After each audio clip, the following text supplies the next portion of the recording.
We are going into the Duat now, the Egyptian underworld, the realm of the dead, place the living were always moving toward, whether they knew it or understood it, or spent their whole lives pretending otherwise. Here is what I find myself returning to every time I try to explain this, what the museums and documentaries somehow keep missing, keep stepping over in their rush to get to the gold. The Egyptians were not, in the way we mean the word, afraid of death. They had a different fear, a more specific one. They were afraid of arriving without knowing, of standing in the wrong corridor before the wrong door with nothing to say, of failing, not morally, not catastrophically, just simply through ignorance, through not having prepared for that failure, for that one terrible gap in knowledge. They would not be punished. They would be eaten, unmade. The word erased is almost too clean for it. Ceased, stopped. If they had never begun, so they wrote. Not one book, hundreds of texts, thousands of years of scribes, working by lamplight on papyrus, selecting spells, arranging prayers, tailoring the contents to a specific soul. This woman, this man, this child. So that when that soul woke in the dark on the other side, it would not wake alone. It would wake with instructions, with a voice saying, "Here is where you are. Here is the door, the name you have to speak, and this is exactly how you say it." A manual for the dead, written by the living. I want to sit with that for a moment because I think it deserves. I'm not sure why this is the detail that gets to me more than the pyramids or the gold, but it does. Someone sat down while they were still alive and tried to write down everything a person would need to know after they died, as a practical matter, as something to be carried in the wrappings, the last thing you packed. Tonight we are going to walk through that book together. Not all of it. It is enormous, and you will be asleep long before we find the edges of it, wet, but we are going to go through the gates. We are going to meet the guardians, going to stand in the Hall of Two Truths and watch the heart be weighed and hear the name spoken and eventually arrive at the moment when the scales tip and the soul discovers not what it told it was, but what it actually underneath everything is. Your blanket is real, your body is heavy, you are completely safe. Before there was any of this, there was none. You'd say the concept doesn't translate cleanly. We reach for words like chaos or void, and they're both wrong in different directions. None was not disordered. There was nothing in it to be disordered. It was a vast, dark ocean, featureless, containing everything that had ever been or would be. All of it suspended, waiting, silent. No sky above, ground below, no time moving through it in any direction. Just water, just potential, just before. And then something stirred. Egyptians told this story differently in different cities. Egypt lasted 3,000 years and spread across a long, complicated geography, and the gods shifted and merged and contradicted each other, and that is actually fine. The Egyptians were fine with it, but the thread underneath all the versions is the same.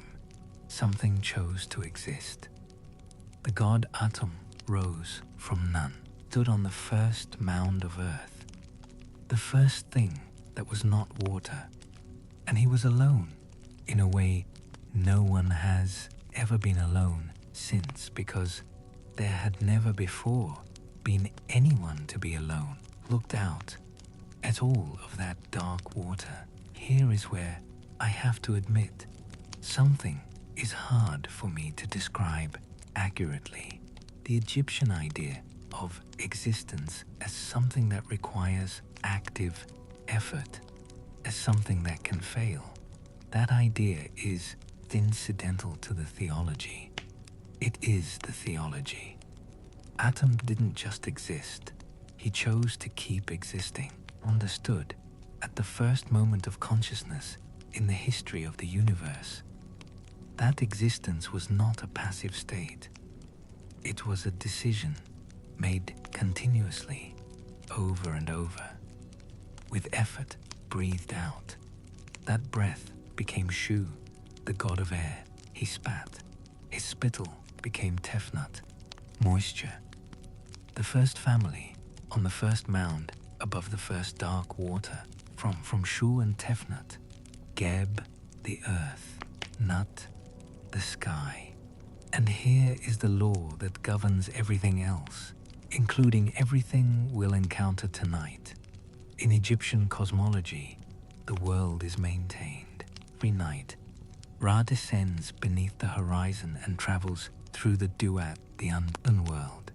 And if he survives that journey, if he defeats Apep, the serpent coiled in the dark, he rises again at dawn, every night for thousands of years, without exception, without guarantee. The world is a victory that has to be won again, every single day. It is not a metaphor the Egyptians were making about willpower or optimism or the beauty of sunrises. They meant it as a structural description of reality. Existence is earned. Knowledge is what earns it. The soul that knows what to do will survive. The soul that doesn't, well, that's why the book exists. Geb and Nut, the earth and the sky, we're in love, which sounds. I keep starting this, and not quite. The mythology here is doing something that resists being summarized. It was so in love that they couldn't stop embracing, which meant the earth was pressed against the sky, which meant no space for anything between them, no air, no light, no room for a world. Their own father, Shu, had to separate them. He pushed Nut up with his arms, held Geb below, and in the gap he created, in that pride-open space, the world happened. There is a grief in that image I don't entirely know what to do with. Anyway, from Geb and Nut, Osiris, Isis, Set, Nephthys, the names you know, the story that shapes everything. We are not starting with the murder. We will get there. Tonight, we have time. Let me collect the thread here, because we've moved quickly. 5,000 years ago, before the Book of the Dead, before Osiris and his court and his scales, before any of the formal architecture of the Egyptian afterlife. The earliest people living along, the Nile were already burying their dead, facing west. West, because that's where the sun went. They placed food beside the body, tools, small objects, beads, pottery, with no fully formed underworld yet. No 42 judges, no hall, no heart being weighed against a feather. What they had was a feeling that the person did not simply stop. Whatever had made the eyes focus and the hands move and the voice form words, that thing had gone somewhere, not ended, gone. The somewhere was west, was night, was the dark side of what the living could see. I don't know how to overstate the intelligence of that intuition for people pressing their hands against a chest that had stopped moving and understanding, not in words, but in the body, in the stomach, that something was missing. Not the body, something else. And drawing from that understanding a conclusion. Nothing simply stops. We're not superstitious people stumbling towards science. They had looked carefully at the fact that humans die, and they had decided the correct response was preparation.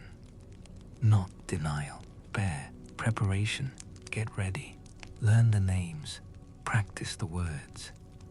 When the time comes, you will know what to say. The world is a victory that has to be won again. Turns out they meant that for souls too, for thousands of years. From the pyramid texts carved into the stone chambers of 5th dynasty pharaohs around 2400 BCE, through the coffin texts painted inside the lids of wooden sarcophagi in the Middle Kingdom, through the fully developed Book of the Dead that emerged around 1550 BCE. The Egyptians built an increasingly detailed map of what happens after death. The map had names, had gates, and a guardian at each gate, and the correct words to say to each guardian, and the correct stance and the correct knowledge to demonstrate. Tested across generations, refined, forward, passed forward. Calls who traveled through it needed to know it, every corridor and every name. Because being lost in the Duat, being lost in the Duat, this is what I understand before we go any further.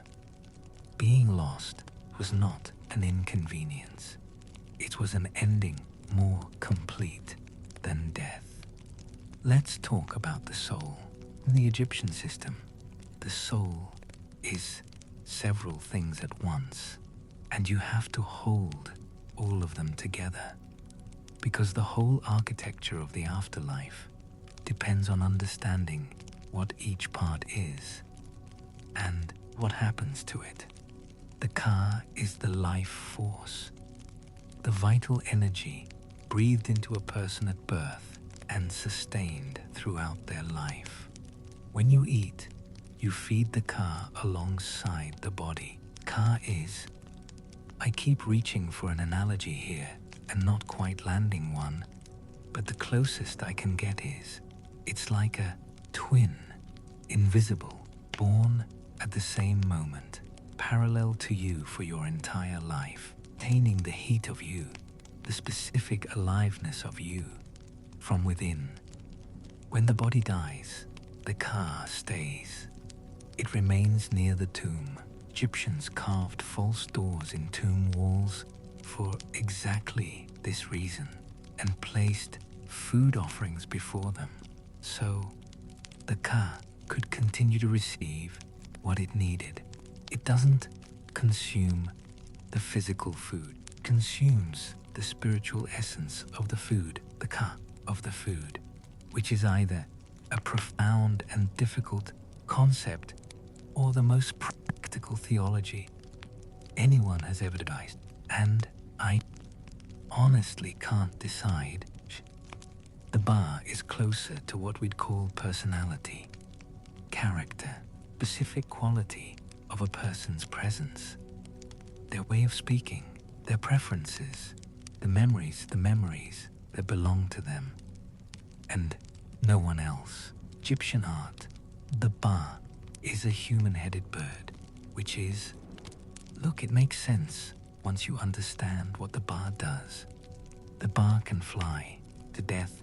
The Ba leaves the tomb during the day and returns to the mummified body at night. It travels. It crosses between the world of the living and the world of the dead. But it must return. The body has been destroyed. If there is no home to return to, The Ba is stranded, wandering between worlds indefinitely, in a state that is neither alive nor dead, present nor absent, just lost, boarded, moving like smoke between the two halves of existence and belonging to neither. This is why the mummification of the body mattered. The body had to be preserved because it was the Ba's home, anchor. You destroy the body, you strand the person, the actual, specific person, their memories and their preferences and their voice in permanent rootlessness. That is what was at stake. Last the whole thing. And then there is the Ak. The Ak is what a person becomes after successful passage through the Duat. The transfigured soul, the soul that has navigated the underworld, survived judgment, passed every test, and been declared worthy. The Ak is the final form. Egyptian word comes from the same root as the word for light. The Ek is literally luminous, a shining one, and it lives among the circumpolar stars, the stars that never set, never touch horizon, never descend into the place of dying. Always visible, always present, permanent in the sky, in the most literal possible sense. Feel your hands if you're still awake enough to do this. Ponder under the blanket, warmth there. The low, steady warmth, that maintenance happening in your body right now, without any instruction from you. Your heart, your lungs, the temperature held in your palms. That is the car working. That is the life force doing what it does.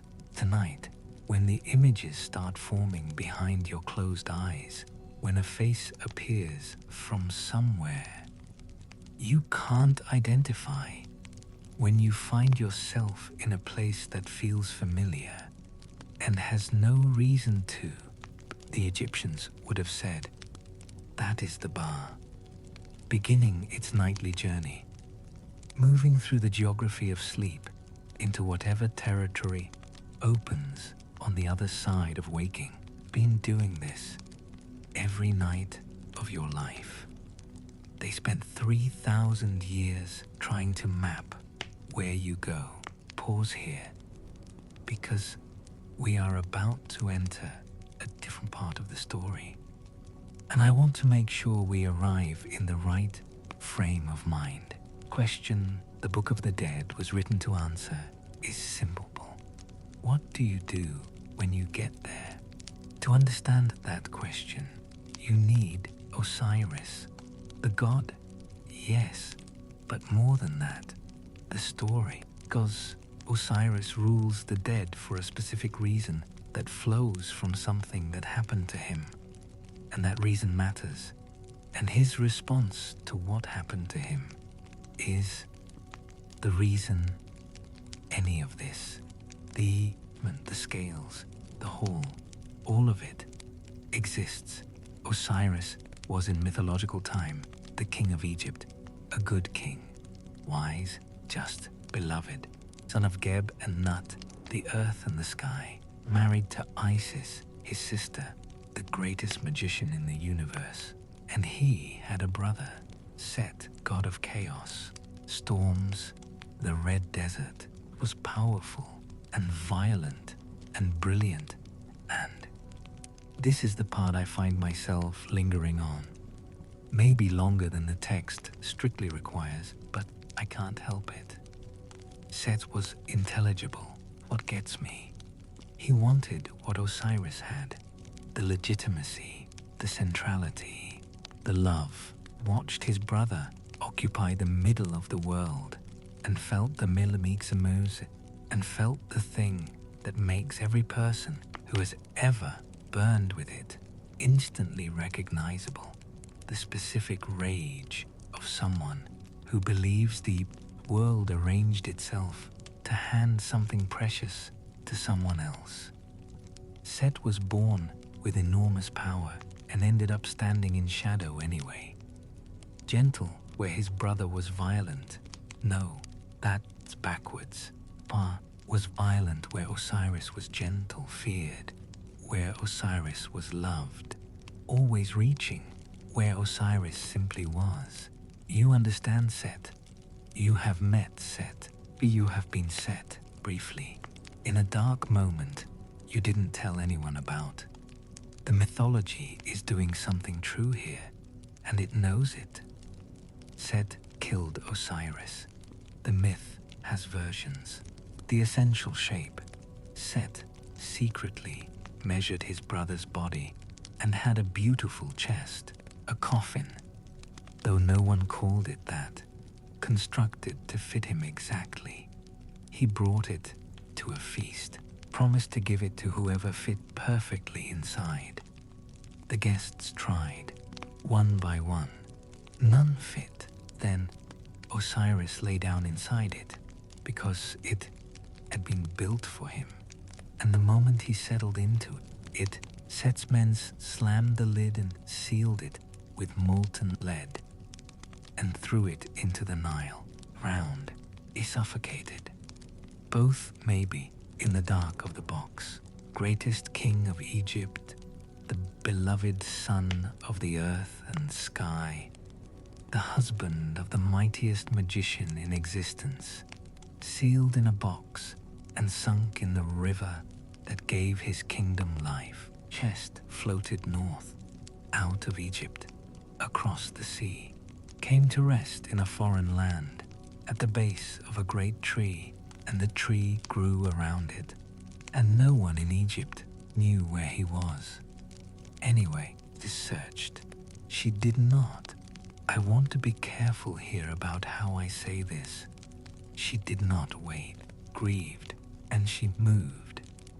At the same time, which is harder than it sounds, and which is maybe why she is still being remembered several thousand years later. She went out into the world, and she asked questions, and she followed threads, and she used every fragment of her knowledge to follow what had been lost. She found the chest in the tree on a foreign shore. She brought Osiris home. Set found out. Set took the body and tore it into pieces. 14. Some versions say 16. Some say 42. The number shifting across different centuries and cities, which I note only because I find it meaningful that even the specific count of the wound couldn't be agreed on, as if the violence itself resisted measurement. He scattered the pieces across Egypt, across the entire length of the country, so that nothing could be reassembled, so that the man who had been king would never be whole. Isis went to find every piece. I don't know why this is the image that stays with me, but it is. It has been since the first time I read it. Apep traveling the length of Egypt, collecting the pieces of her husband's body. Not a metaphor, not a symbolic journey. Literally, piece by piece, province by province. His hands, his eyes, pieces of the man scattered across the country he had governed, and her, gathering them. She found all but one. The phallus was eaten by a fish in the Nile. She fashioned a replacement, Nephthys, her sister, and Anubis, the jackal-headed god who would become the god of mummification. She reassembled him.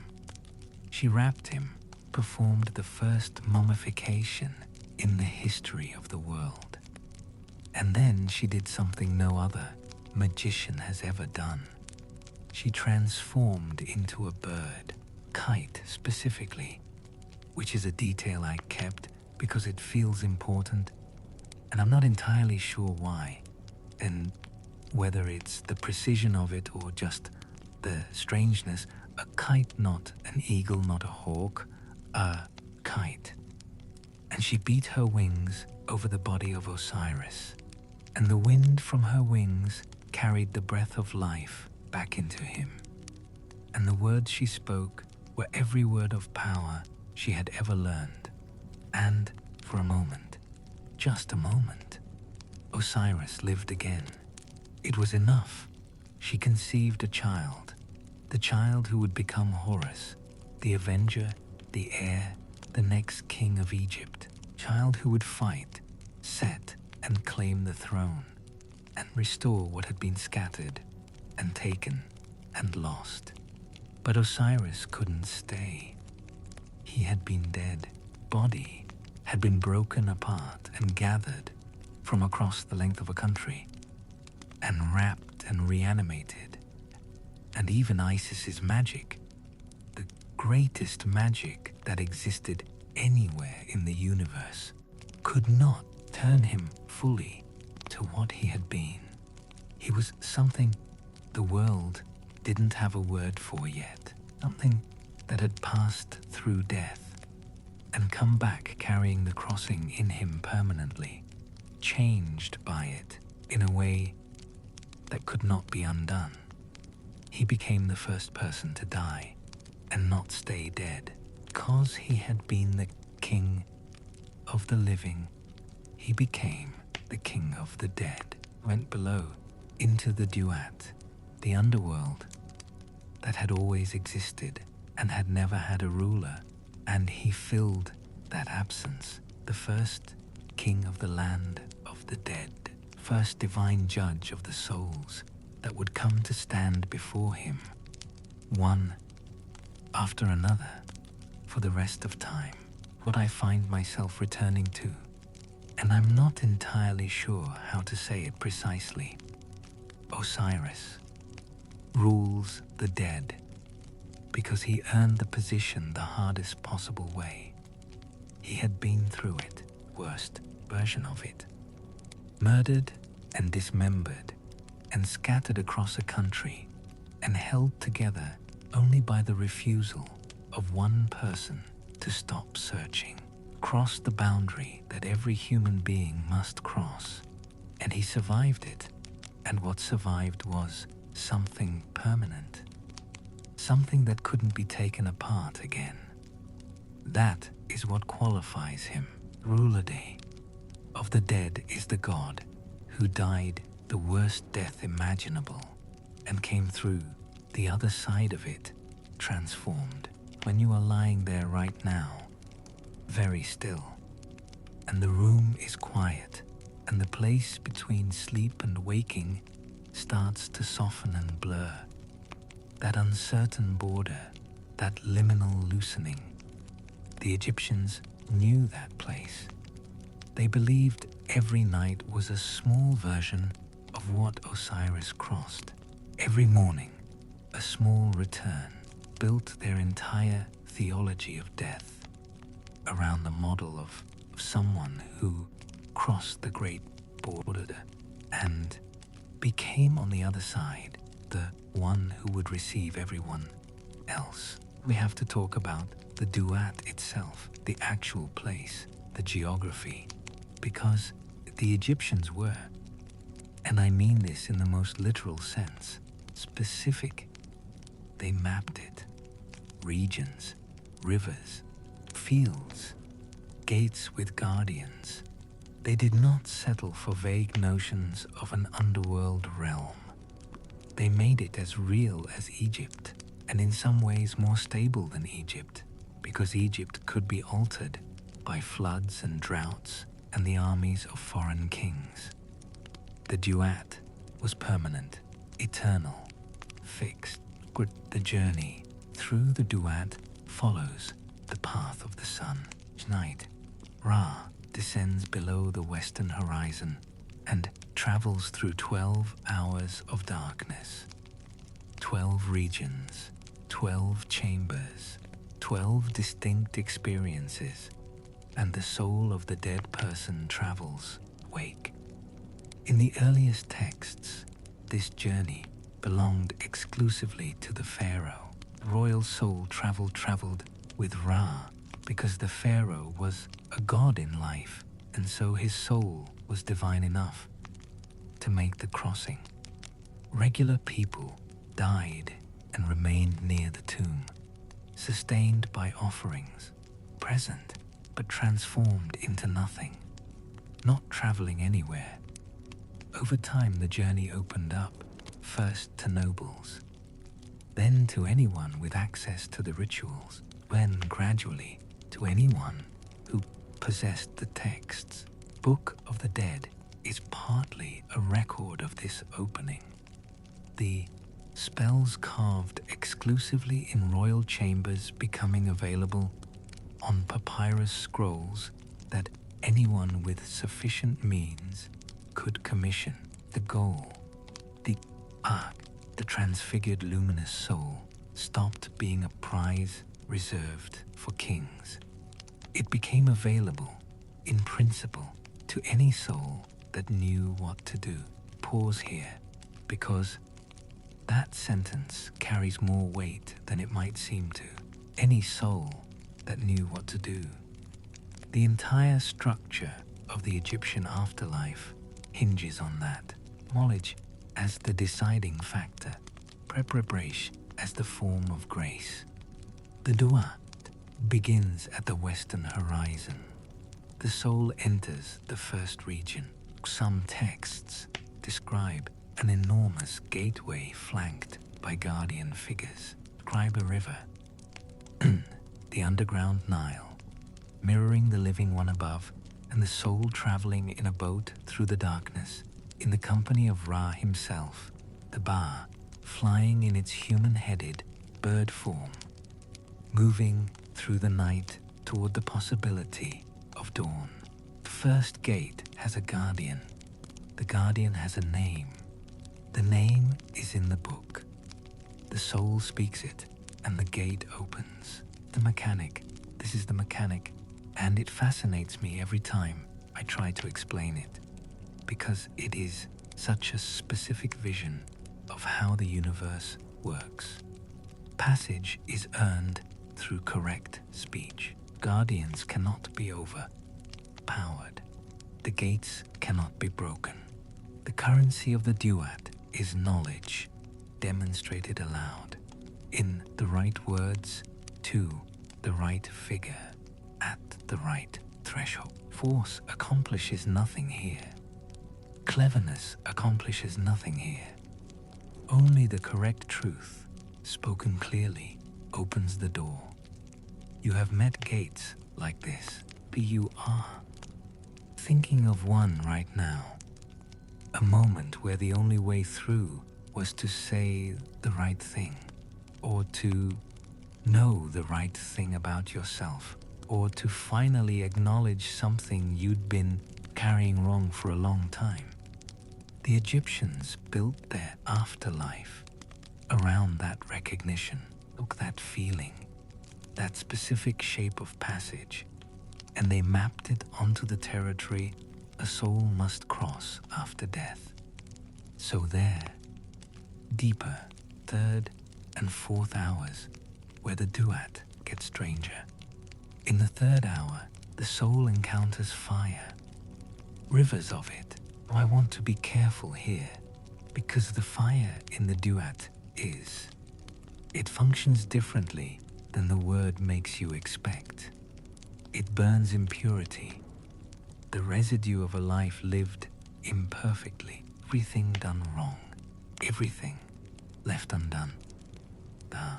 The accumulated weight of ordinary human failure, the soul that knows the spell to navigate the fire, that can speak to it in its own terms, passes through and emerges on the other side lighter, more cleanly itself. The fire takes what was false.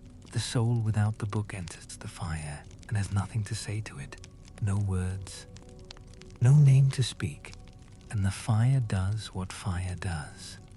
It burns, without malice, without judgment, without even the dignity of a decision being made. That's the tragedy. There's no cruel judge choosing erasure. only a natural force moving through its nature, and a soul that could not speak to it. The fourth hour is a labyrinth. Serpentine, Book of the Dead, contains drawn maps of this labyrinth, with the names of each turning written in red ink, red being the color of blood and the sun, both the color of what is vital and present, color of urgency, because the soul navigating this labyrinth needs the information now, not eventually. The serpents in the fourth hour are enormous. Some span the entire width of the path. Some walk upright on legs. Some have two heads, one looking forward and one back, which is a detail I kept for reasons I find difficult to articulate, except that it feels true to something, that specific doubling. That guardian watches both directions at once, the way certain moments in a life seem to do the same thing. Anyway, each serpent has a name, individual name, specific to that creature, because each serpent is its own entity, with its own nature and its own terms. Here is where the Egyptian theology of names becomes something I find genuinely difficult to describe without either flattening it or overstating it. Egyptians believed everything in existence had a true name. A name that wasn't a label applied from outside, but was actually the thing itself, its essence made into sound. No, the true name of something was to know it, to speak. To speak the true name was to be in relationship with it, to have some purchase on its nature, to be able to affect it. This is why Isis was the greatest magician. She had spent her entire existence collecting true names, emulating them the way. I almost said something here, and then thought better of it. The comparison I reached for had wheels and algorithms in it, and that's not the shape of the thing. She collected names the way a scholar collects rare manuscripts, each one a door, each one a new form of access to the world. The Book of the Dead was a collection of true names, names of gated guardians, and serpents, and fire rivers, and the 42 judges of the hall that waits at the end of the journey. All of them gathered into one document, placed inside the wrappings of the dead, so that the soul would always have a name to speak. That no guardian in the Duat could ever look at a soul bearing this book and say, "You don't know me, you don't know what I am, and therefore you cannot pass." Book was the answer to that sentence before anyone could finish it. "You are very heavy now. Your body is settled." The words are probably reaching you slowly from somewhere that feels a little farther than the room. The names are there, in the wrappings. The soul carries them. Keep going. Can you feel it? Not as an idea, as something in the body. The chest, maybe, or somewhere lower, the jaw tightening without instruction. Someone who loved you spent money on this. Spent time, Grady. Hired a trained scribe and sat with them and chose the spells most suited to who you were. And the scribe's hand moved across papyrus for hours or days, and the result was placed inside your wrappings, so that when you woke in the dark on the other side, you would not be mute, you would have a voice, a vocabulary, a way to speak to every guardian at every door. Preparation, specific and practical and precise. The ancient Egyptians loved the dead too much to send them unprepared into that dark. We've reached the midpoint, Wadi. I want to stop here and ask you some things. If you're still awake enough to hold a question, somewhere in this story, among the gods and the gates and the fire and the serpents, is there a figure you feel something for? In the body, I mean, in the place where stories arrive before you've had time to think about them. Osiris, murdered and scattered, gathered piece by piece by the stubbornness of one person's love, Sis, who grieved without stopping and searched without stopping, who held both at once, Set, whose rage was, I find Set hard to dismiss, is the honest thing to say, the intelligence in him, the enormity of standing forever in the wrong shadow, or maybe the unnamed soul, Apep, the one who arrives at the first gate without the book, without the words, without anyone who loved them enough, or knew enough, or had enough money to prepare them. This story carried you far enough from sleep to form a sentence. Leave something in the comments. The mythology exists in fragments. Every person who hears it and responds adds to the living record of what it has meant. The seventh hour is where Apep lives. Apep, Apophis in the Greek, the great serpent of chaos, enemy of Ra. Older than the gods, older than the ordered universe, older than Atum standing on the first mound, older than the first sunrise. Apep preceded the decision to have a world, what the world was made from, and what the world is always, every night, held against, every night, every single night. Across the thousands of years of Egyptian civilization, the boat of Ra entered the seventh hour and encountered the serpent. Every night there was a battle. Every night the gods aboard fought and defeated Apep, and specifically Set. Set, for all his violence and chaos, his destructive fire.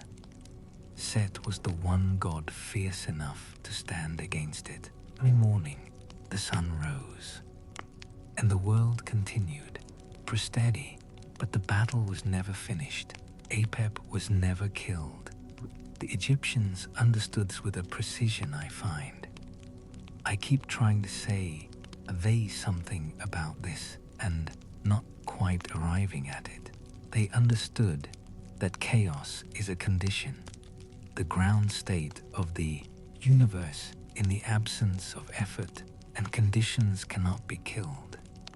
So they imagined an endless series of nightly victories, each one necessary, each one temporary. One followed the next night by the same battle. The soul traveling through the seventh hour carries spells for this.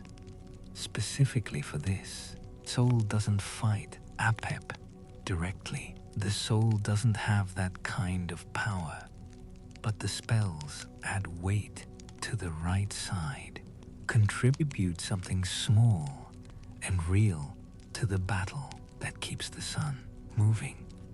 And this is the idea in the Book of the Dead that I find most extraordinary, and the one that gets passed over most often in accounts of the afterlife.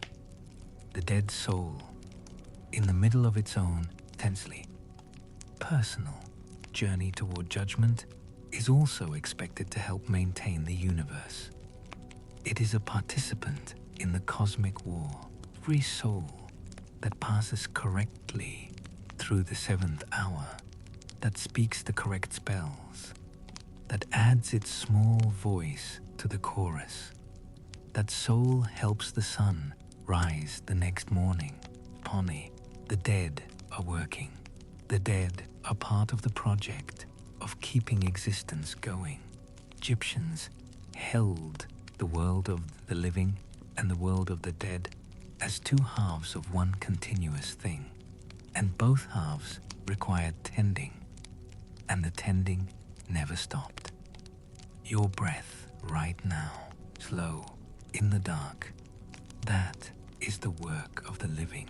Your heart maintaining its rhythm without instruction, the warmth held in your hands without effort, the car doing what the car does. When you sleep tonight, when the images form behind your eyes and the bar begins its traveling, the Egyptians would say, you are doing something out there in the larger dark, something the waking mind has no access to and no language for, but that is real and that matters, and that has always been happening every night of your life. You have always been doing this. I need to pause here. Let me collect the thread. After the 7th hour, the quality of the dark changes. The journey has 5 more hours, 5 more gates. It isn't ending. The dark that was absolute, the dark of a place that had never known light, the deep beneath the deep, starts slowly to remember that light exists. It becomes a waiting dark. The Aks live in the outer regions of the Duat, nearest the horizon, nearest the return of Ra, the shining ones, the souls that made it through. They are working too, this is the detail that gets me every time.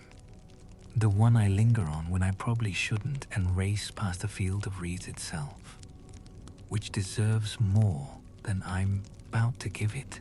The field of reeds, Aru, the Egyptian paradise, the farmer farms, the scribe writes, the craftsman builds, the work they did in life, now free of drought and disease and the fear of poverty, now permanent and suited, and theirs. Bells in the Book of the Dead that describe this place are among the most beautiful in the collection.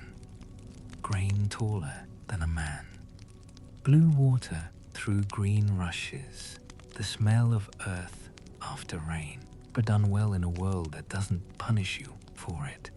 The Egyptians imagined the best possible life and put it on the other side of death. But you had to earn it.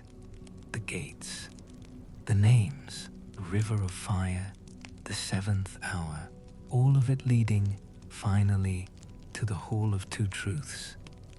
Anyway, the Hall of Two Truths, the most important room in all of Egyptian mythology. Every gate navigated, every serpent named, every hour endured.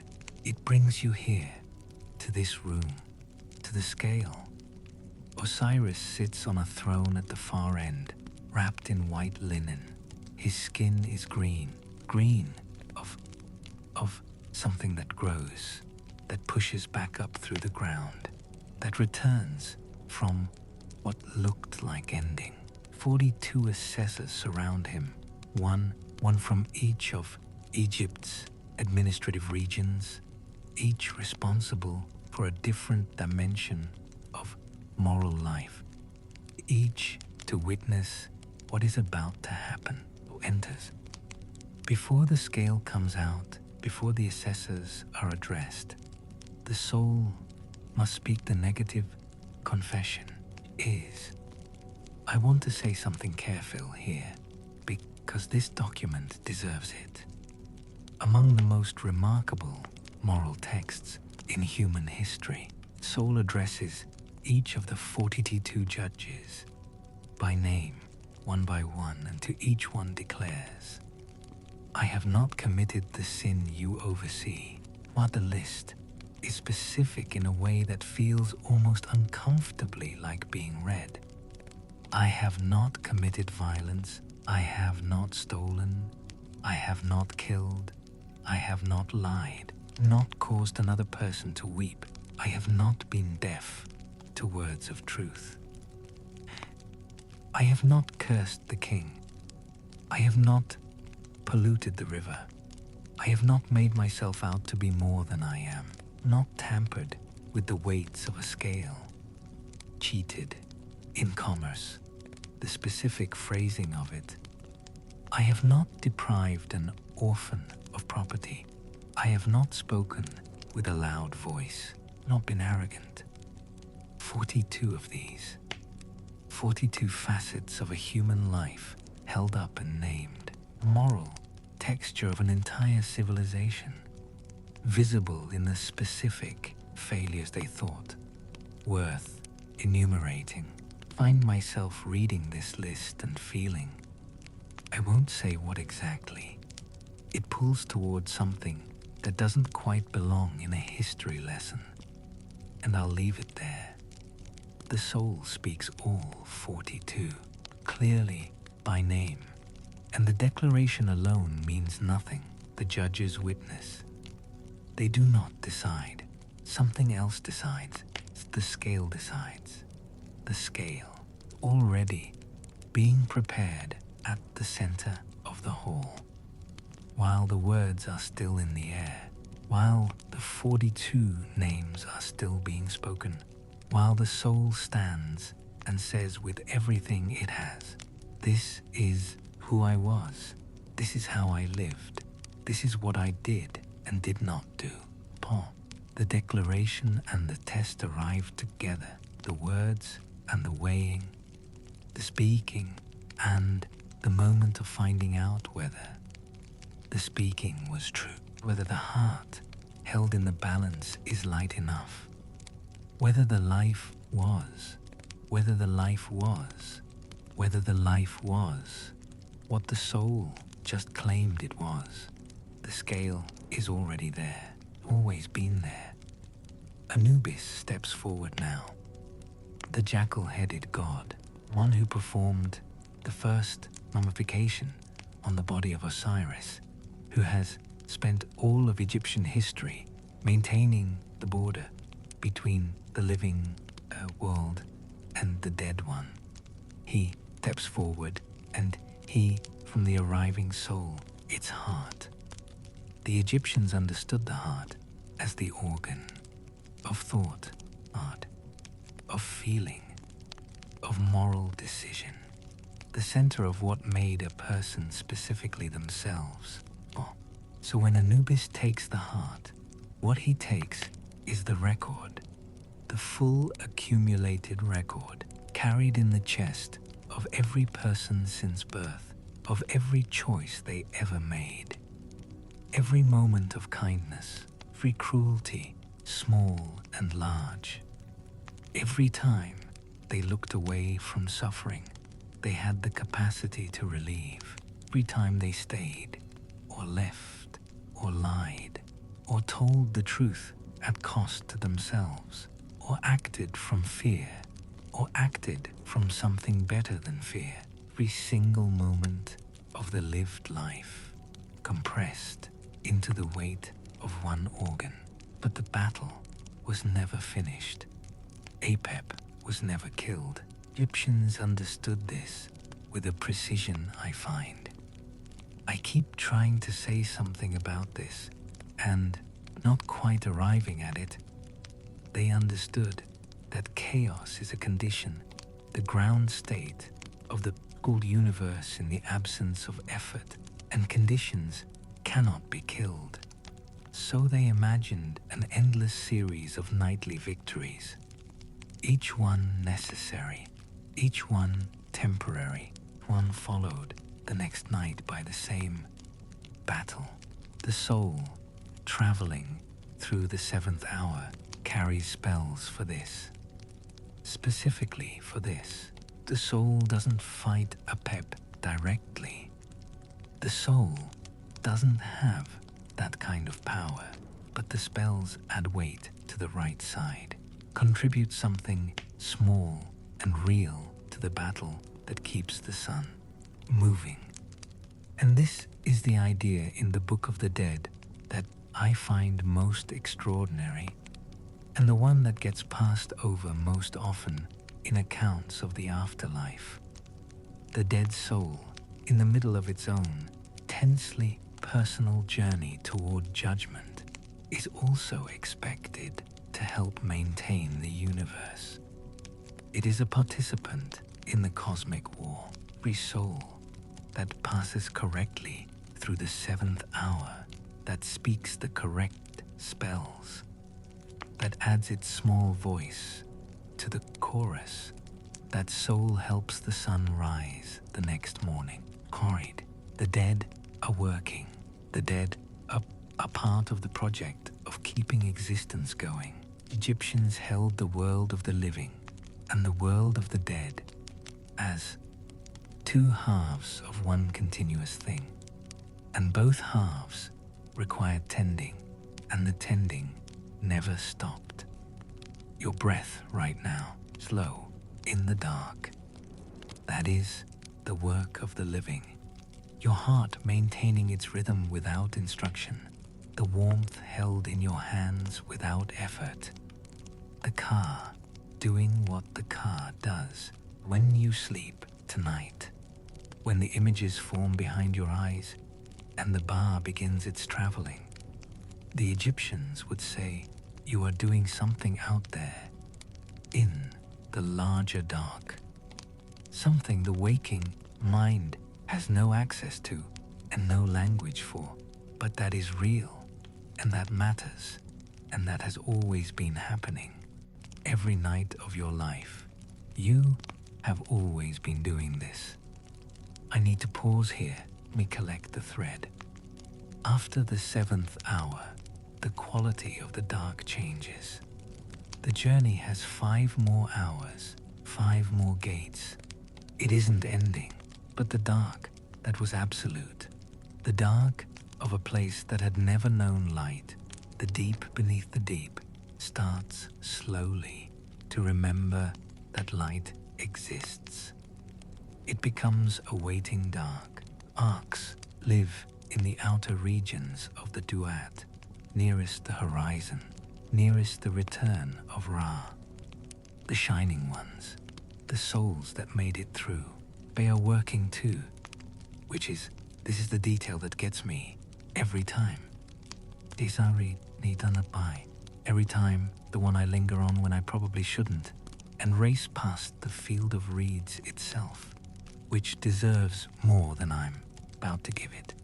The field of reeds, Aru, the Egyptian paradise, the farmer farms, the scribe writes, the craftsman builds, the work they did in life. Now, free of drought and disease and the fear of poverty. Now permanent and suited, and theirs. Bells in the Book of the Dead that describe this place are among the most beautiful in the collection. Grain taller than a man, blue water through green rushes, the smell of earth after rain, labor done well in a world that doesn't punish you for it.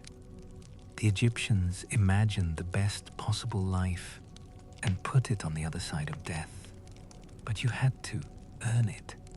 The gates, the names, the river of fire, the seventh hour, all of it leading finally to the Hall of Two Truths. Anyway, the Hall of Two Truths, the most important room in all of Egyptian mythology. Every gate navigated, every serpent named, every hour endured. It brings you here, to this room, to the scale. Osiris sits on a throne at the far end, wrapped in white linen. His skin is green, green of something that grows, that pushes back, up, through the ground, that returns from what looked like ending. 42 assessors surround him, one from each of Egypt's administrative regions, each responsible for a different dimension of moral life, each here to witness what is about to happen. The soul enters. Before the scale comes out, before the assessors are addressed, the soul must speak the negative confession.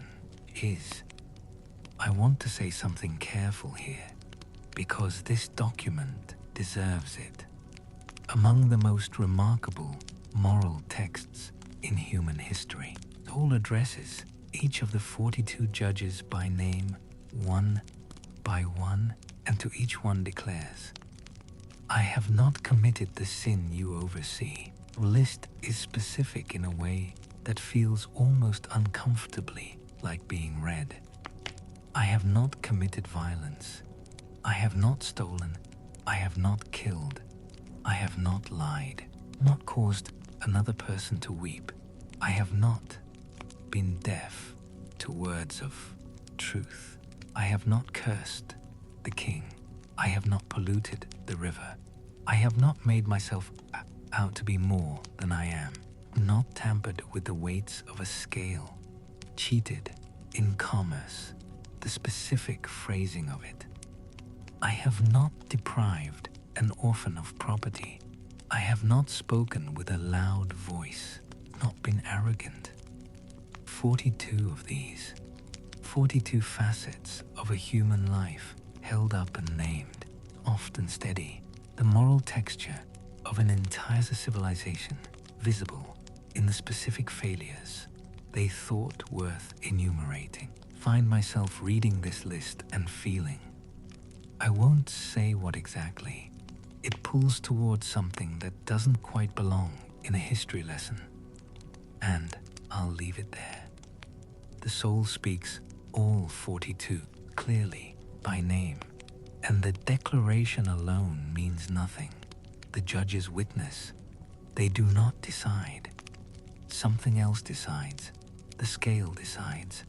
The scale already being prepared at the center of the hall, while the words are still in the air, while the 42 names are still being spoken, while the soul stands and says with everything it has, "This is who I was. This is how I lived. This is what I did and did not do."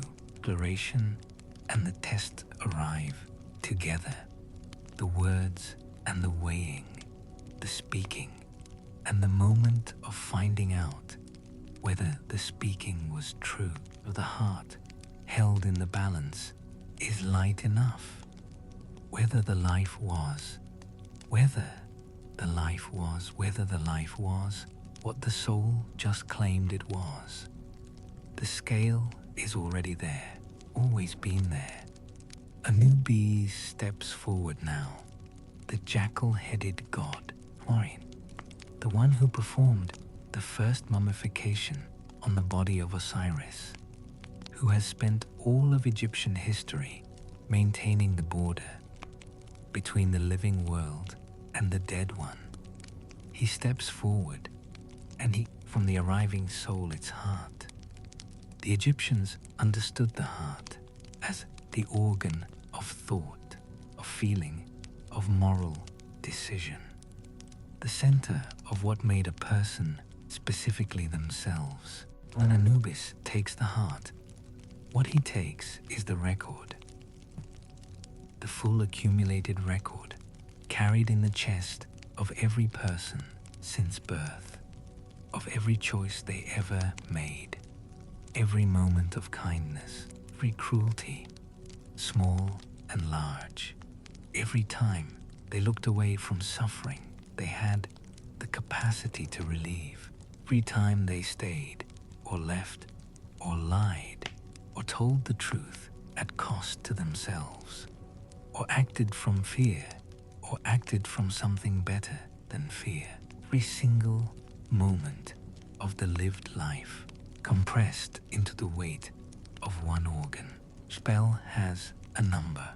It is a practical manual, organized for use like a field guide or I started to reach for a modern comparison here and pulled back because none of them are right. The closest thing I can think of make it sound smaller than it is. Each spell numbered, ordered, meant to be found quickly in the dark. Spell 1. The spell for going out by day allows the bar to leave the tomb during daylight and return at night. It addresses the guardians of the tomb directly. by name and commands them to allow passage, does something that will matter more as we go further. It asserts identity. The soul states who it is, not asks, states, claims the right, through the force of the correct assertion, to move freely between both worlds. The declaration and the passage are the same act. The word and the door opening what the book is.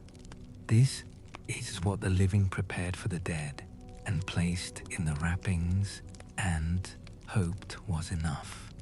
Every name, every spell, every declaration of who the soul was and what it had the right to do, all of it written out in a hand that believed, with the whole of its civilization behind it, that words correctly spoken were the mechanism by which a soul survived. The wrappings held it, the soul carried it into the dark. Spell 17 is one of the longest. That's the first thing you need to know. Is genuinely bewildering, not in the false exciting way, but in the real way, where scholars who have spent decades with this material still find passages that refuse to resolve into cool meaning. The Egyptians of the New Kingdom felt this too, apparently. They left margin notes or glosses in the hands of actual scribes who were themselves centuries removed from the origins of what they were copying. Annotations that say, essentially, this refers to that God, means this place. A civilization leaving itself a study guide to its own oldest beliefs. And they kept all of it, every layer, every stratum of meaning, including the strata they no longer had access to. What I find hard to get past, actually. I'm not sure I can explain why it moves me the way it does, but there's something in the image of those margin notes. Civilization saying, we don't fully understand this anymore, and we're writing it down anyway, because the power is in the words, not in the reader's comprehension, not in the modern speaker's grasp of what a phrase originally meant to the priest who first composed it. The words carry what they carry regardless. The current runs. You plug into it, or you don't. The traditions would circle back to this, approach it from different directions. The idea that language might be older than understanding. There are things correctly said that work whether or not you can explain them. The spells of the Book of the Dead have that quality, speaking from something, from a grammar beneath grammar, from the mouth that Atom used when he first chose to become, rather than not. When the soul speaks these words in the dark, it is reaching back through all the layers of human time toward a before time that was never gone. Just quiet. Spell 125. Hall of Two Truths. The negative confession. All 42 declarations spoken to all 40 judges, each by name. This is the center of the book. Everything before it is preparation. Everything after is what follows from it. And before the confession itself, the soul is told to address the hall, the room, the space, walls and floor and ceiling of the place where judgment happens. Hail to you, great hall. I know your names. I know the names of the 42 who are in you. I am pure. I am pure. I am pure. Pure. 4 times, not once. Not stated once for clarity and then moved on from. 4 was completion.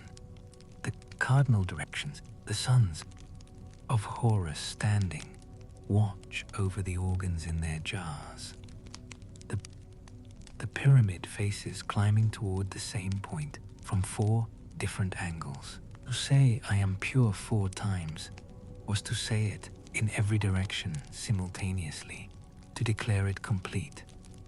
Then the confession, then the names, then the scale. Let me collect the thread here a moment, because the spell is not only a script. That's what's easy to miss. It's a technology for presence. Tells the soul where to stand, how to carry itself, what exactly to look at, and in what sequence. Even here, especially here, the form of the performance is part of the evaluation. A soul that enters wavering, unsure, voice dropping at the end of each declaration, that soul is already struggling. Not because confidence is scored separately, but because real confidence, the kind that actually reads in a place like this, comes from having lived a life that makes the words factual. The soul that truly has not stolen reports it. Soul that truly has not lied reports it. There is a difference in the voice between someone testifying and someone hoping to get away with something. And the scale knows it. And Amit is patient. Call. The question the Book of the Dead refuses to answer cleanly. What about the man with the beautiful papyrus scroll, the long one, on the finest prepared material, every spell numbered and illustrated, the best scribes' best work? What about him whose heart is heavy because he lied, because he took, because he let people weep when he could have? No, let me not list the ways a person can be careless with other people's lives. You know them. He had the words. He purchased the words, wrapped himself in the words. The heart is still the heart. Spells that try to address this. Spell 26, 27, 28. That speak directly to the heart, that instruct it. Oh, my heart which I had from my mother. Stop there. Heart which I had from my mother. The heart is not claimed as self-made. It was given by the body, by birth, by the conditions of arriving in the world before any choices were possible. Bell asks it, this given thing, not to rise up as a witness against the soul that carried it through life. To remember context, remember the pressures and misunderstandings and fears, this specific weight of being a particular person in a particular world with a particular set of things pushing at you from all sides, that cheating the scale. The scholars argue, maybe it's heart as a fair witness, the heart accounting for everything, including the texture of the choosing, not just the actions but the ground they grew from. Anyway, the scale knows. Whatever any spell can or cannot do, the scale is a true thing, reflects what is, not what anyone would prefer to be true. Whatever the wealthy man with the fine papyrus believed as he commissioned it, perhaps he believed the words would do the work. The scale has no interest in his belief. His heart sits there. Heart is exactly what it is. Maybe this is the thought worth carrying into the dark, I think.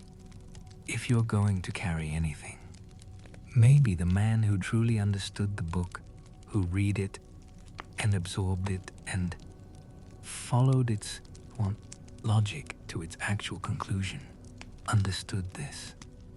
Understood that there is no scroll fine enough only preparation the book was ever really describing was the preparation done alive in the daily grain of living, in the moment when it was easier to take than to leave and you left.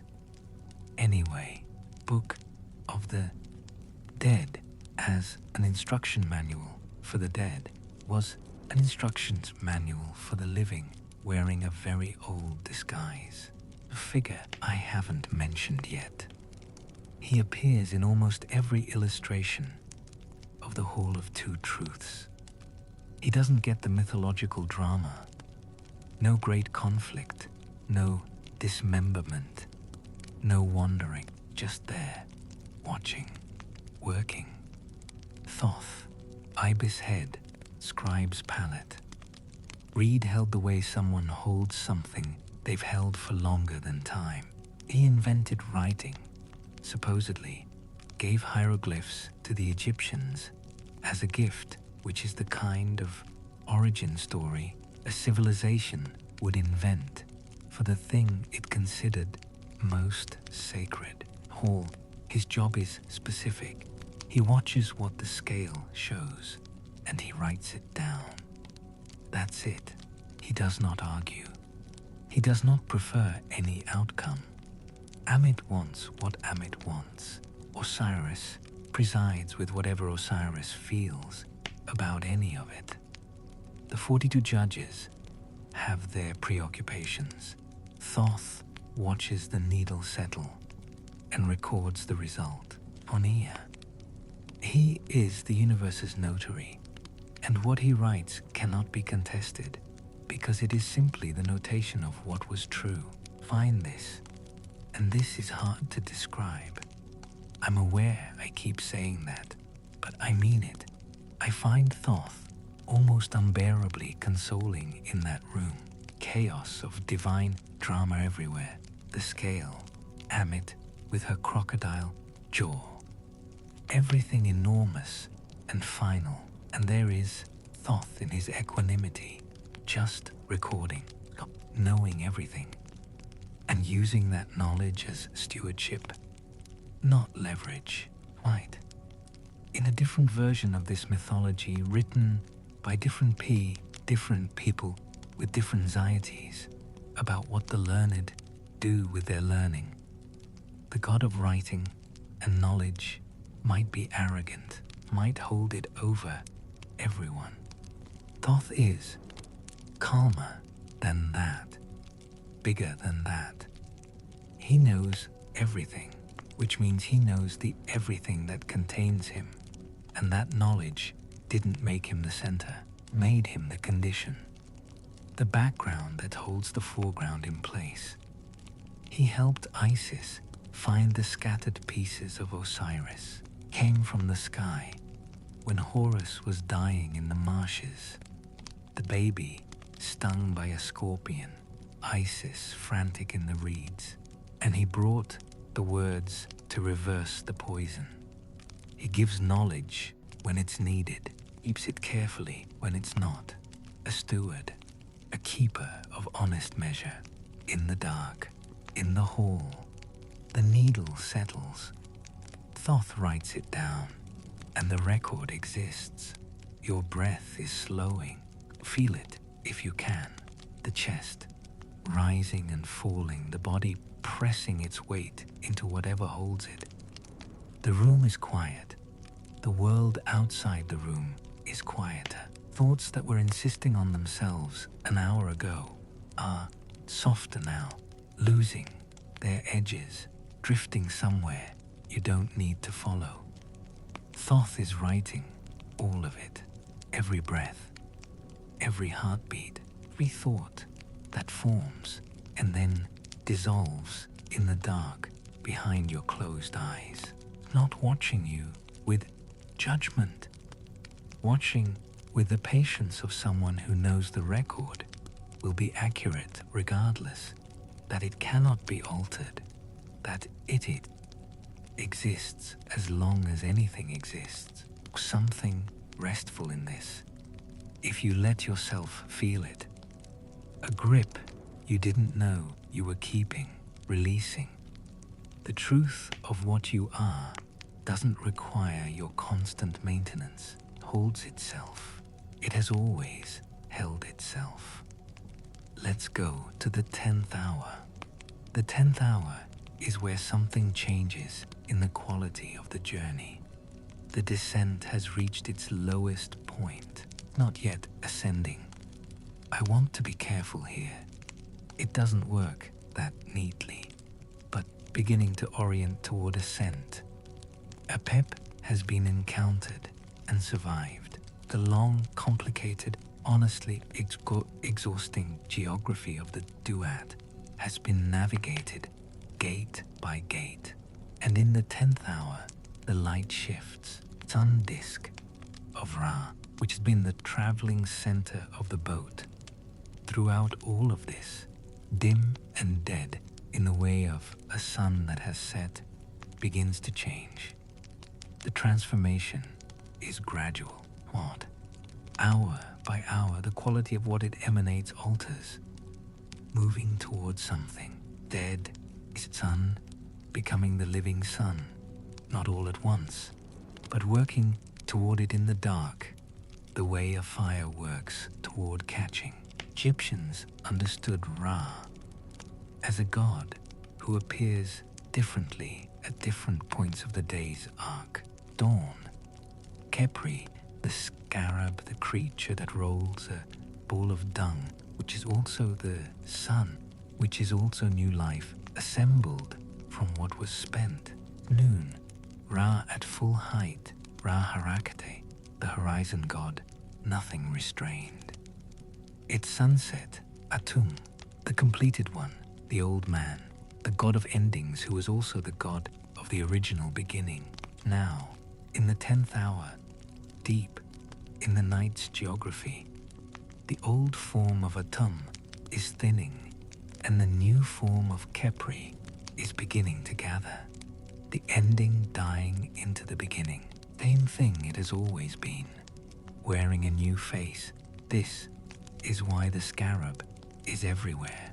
On the amulets, on the rings, on the jewelry, and the seals, and carved into the walls of tombs that would never see daylight again. Wood isn't a lucky charm in the shallow sense, or it is.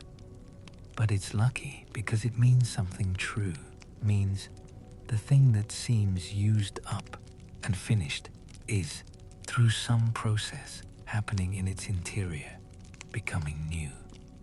The ball doesn't travel in a straight line.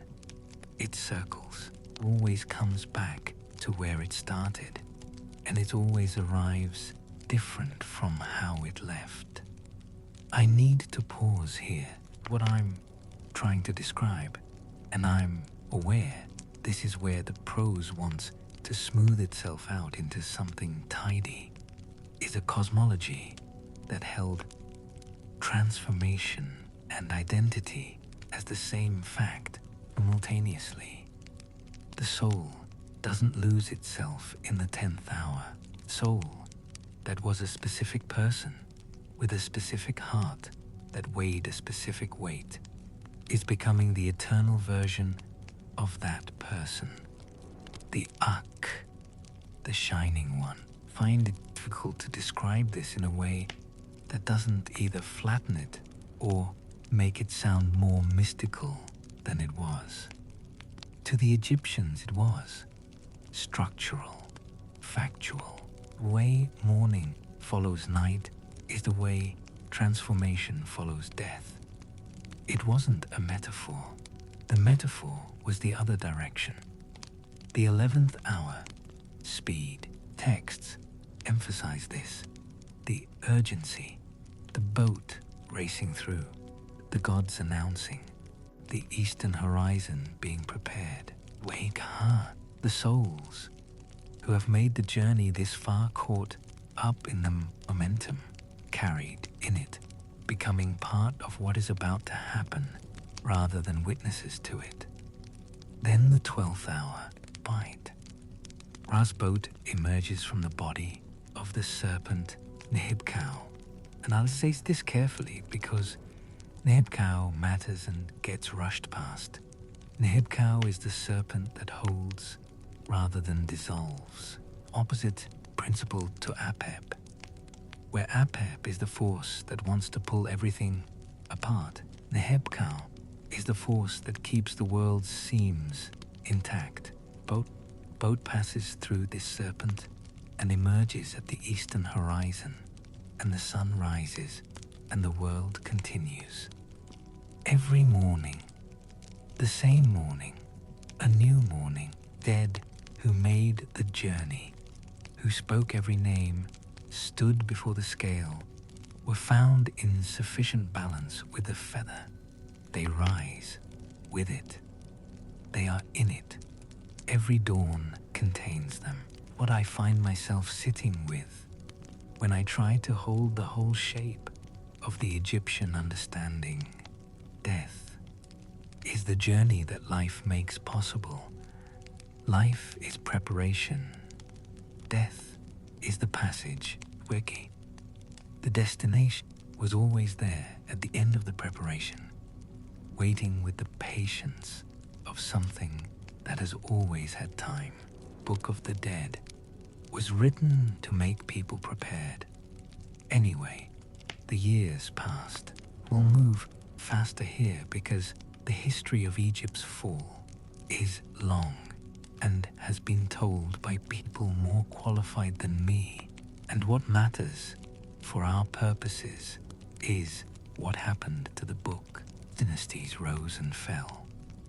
Egypt was conquered by the Nubians, then the Assyrians, then the Persians, or Alexander, who arrived and was crowned pharaoh and stood in the temples and was welcomed as a god and looked at the hieroglyphs on the walls.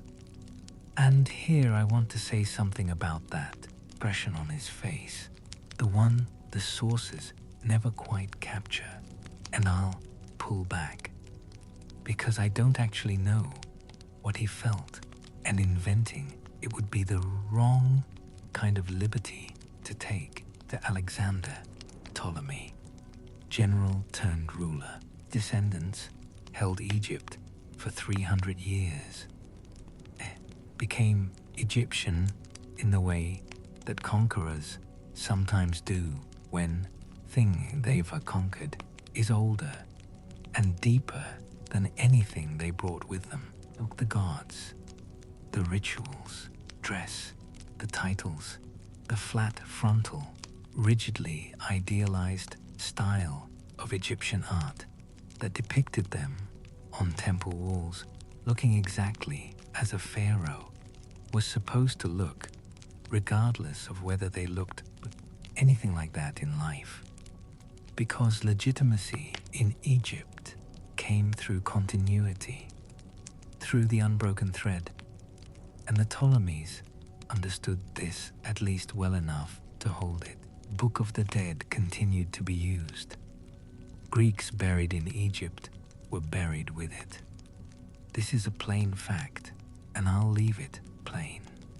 But the Greek philosophical tradition was seeping in at the edges. Socrates, who said death might be a dreamless sleep.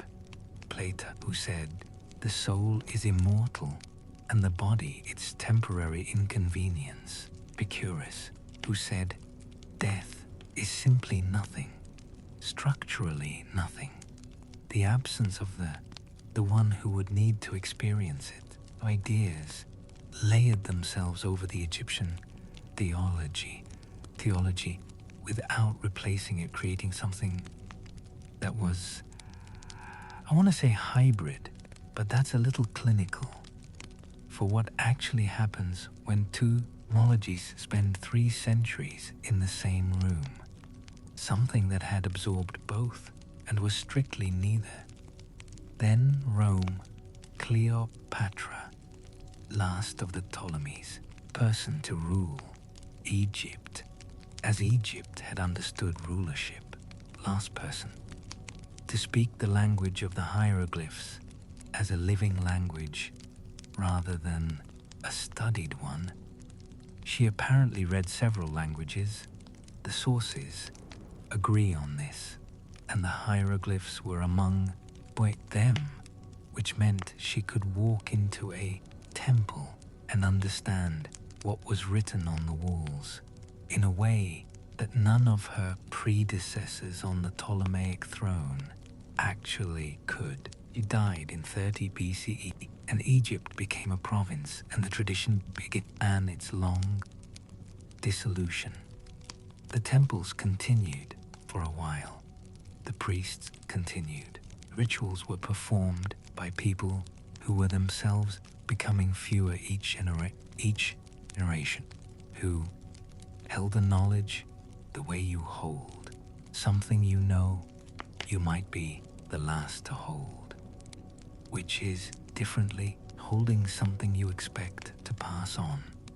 The names of the 42 judges, the correct posture before the scale, the words to speak at each gate, becoming inaccessible, hidden in walls, sealed in papyrus rolls, in the wrappings of people who had been in the ground for centuries. The last hieroglyphic inscription was carved in 394 CE. Temple at Philae. After that, silence. 14 centuries of silence, during which the language that had encoded an entire theology of death and transformation became legend, became mystery, became the surface onto which anyone with an agenda could project whatever they needed it to mean.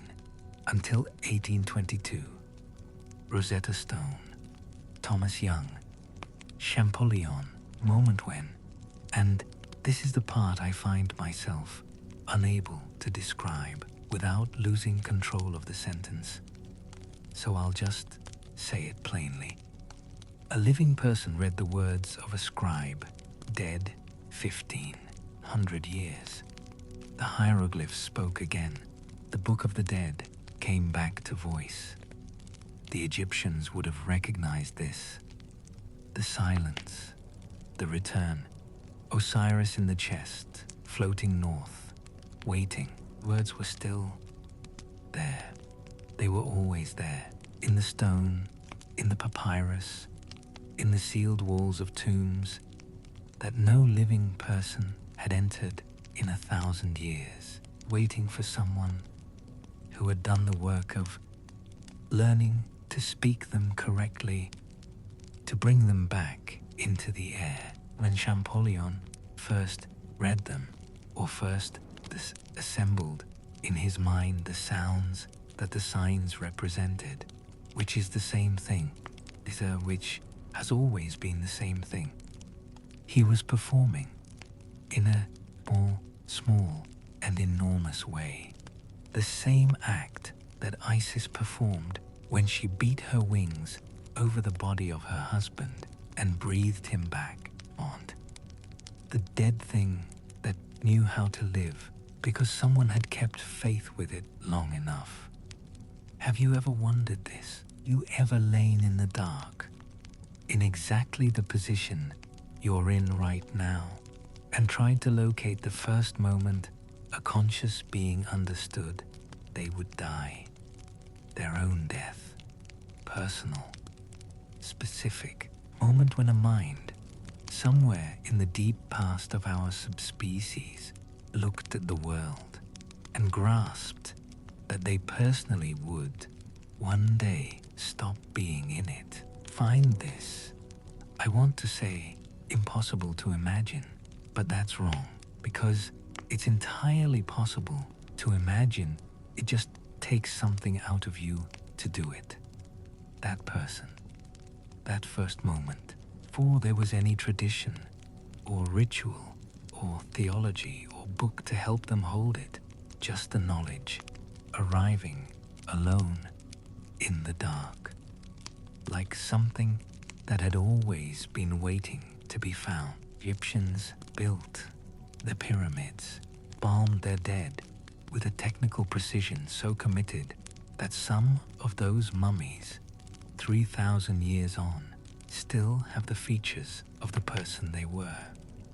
Dried flesh, still holding the trace of a life, a face, a specific set of choices that someone made and lived with, and eventually stopped living with. The Book of the Dead, all of it, every layer of preparation and spell and declaration and illustration, all of it was a response to that first moment, that one thought, I will die, one, and then the question that follows, the one that cannot be unthought, and then what? The Egyptians answered, the journey, the gates, the judgment, scale, with the feather on one side and the heart on the other. You had prepared, if you had lived with sufficient honesty and known the names and spoken the words, the field of reeds and the morning and the shining thing you were always moving toward, or others if you cease, answered differently. Some said nothing. Some said punishment or reward in proportion to the life. Some said return, again and again, the same lesson offered until it takes. Some said union with something too vast for naming. None of these can be proven. None can be disproven. Question: is 30 or 40,000 years old and has the same number of verified answers it had then.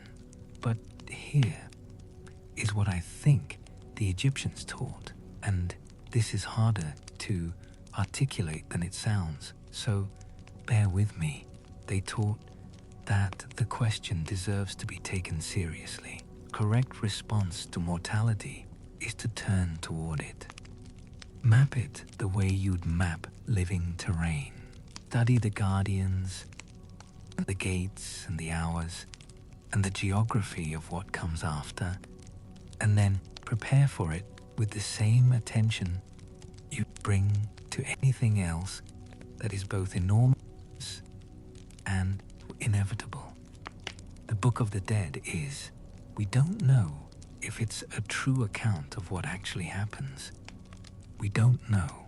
Well, it's a completely true account of what a civilization believed was worth preparing for. In that truth, in 3,000 years of faith and craft and the hands of scribes working late over papyrus by lamplight, something survives. The feather, just the image, feather on a scale, set against the weight of a human life.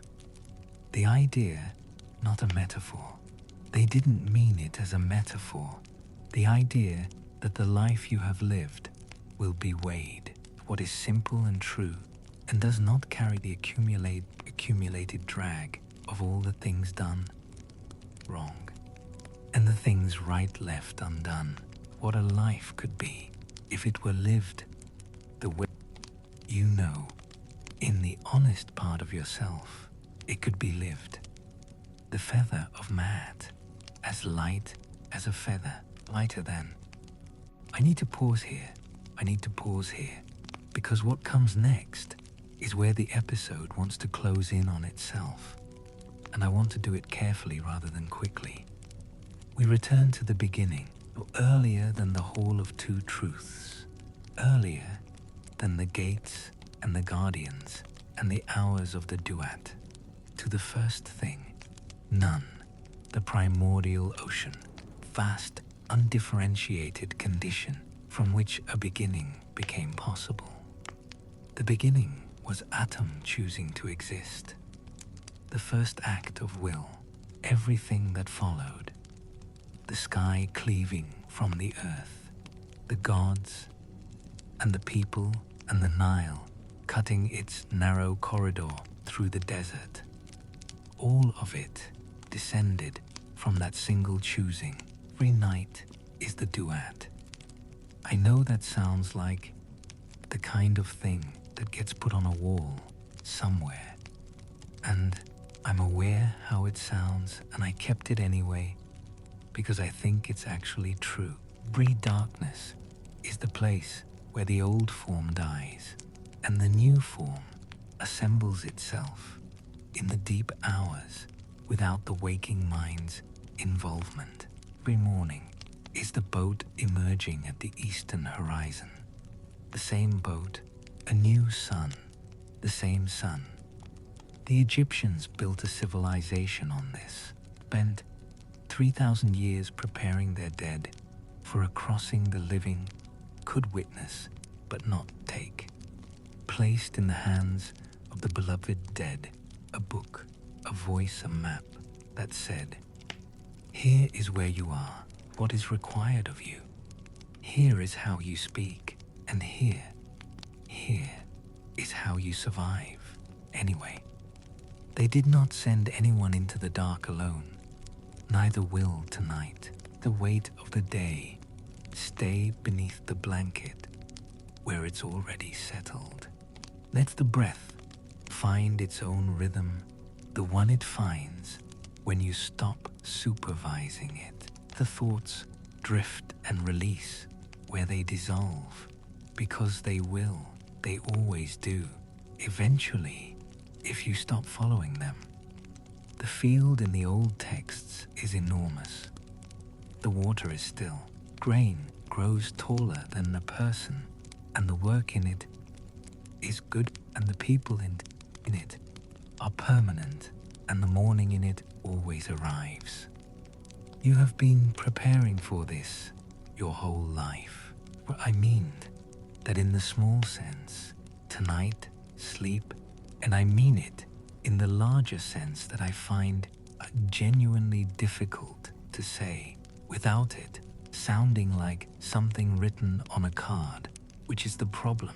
True things, they start to sound performed.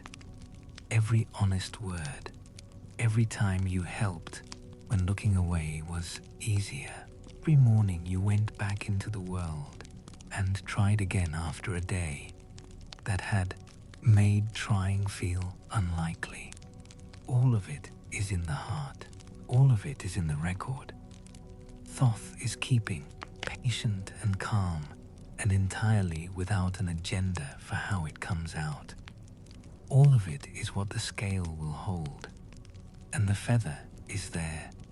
It was always there, small, white, accurate. This story has carried you somewhere.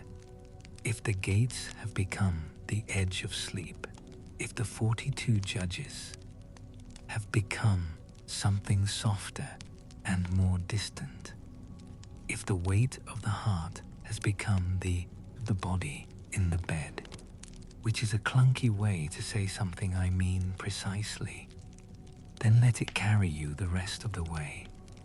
Another night, another crossing, conning another old map of a world most people have stopped believing in, another book written by the living for the dead, and by the dead for the living, and by whoever first understood that love is, at partly, the act of preparing the people you love for what comes after, and trusting that what you gave them is enough. All you have to do to be here for what comes next is return. Morning is coming. The boat of Ra is already turning in the deep hours, already orienting toward the east. The scarab is already rolling. Wings are already moving in the dark, slowly, breathing what needs to be breathed. Sleep now. Let the bar go where it goes. Let the car rest. Let the dream be whatever it will. The record of your life is in good hands. Thoth is writing it honestly. The feather waits. The scale will find its balance. Good night.